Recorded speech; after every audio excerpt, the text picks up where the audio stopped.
Kaixo, hau da Arangoitiko anbulategia, Bilbon dagoena, eta bere ondoan Arangoitiko ikastetxea daukagu. Arangoitiko anbulategian beste anbulategi batzuetan bezala ordenagailuak aldatzen ari dira. Gu geuk Basurtuko Ospitaleko informatika zerbitzuarekin harremanetan jarri ginen, eta orduan pasaden irailaren 27an anbulategi honetako kendu dituzten ekipoak eman zizkiguten. Prozesatu eta gero berrerabiltzeko asmoarekin Arangoitiko ikastetxean. Bai aurrezkuntzako azken zikloko geletan, bai lehen hezkuntzako lehenengokoetan. Txikilinuk sistema eragilearekin eta 4 eta 8 urte arteko umeei zuzendutako aplikazioekin. Helburu da, ekipo hauek berrerabiltzea, birzikletzea baino lehen.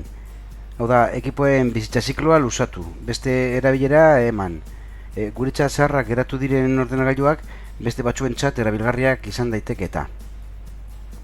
Hezkuntzan, ume txikiei IKTak ezagutarazteko esate baterako.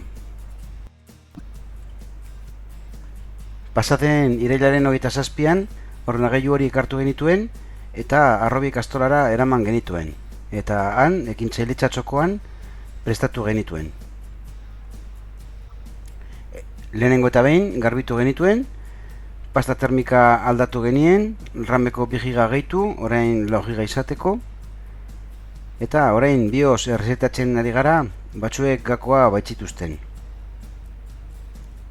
Geroago, serie zenbakia eta beste datu batzuk aterako dizkiegu ekipoaren segimendua egiteko.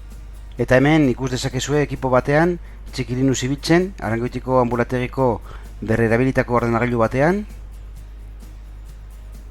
Aldi berean, umentzako periferikoei ere erreparatu diegu eta hauek konkretuki umentzako dira.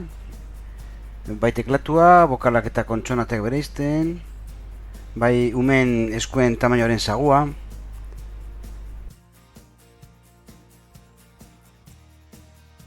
Pantaila ere oso praktikoa da, igotzen edo jaisten, haien altuera jartzeko. Txikilinux sistema eragilea deskargatzeko estekak, txikilinux.eus web orrian zure eskura daude.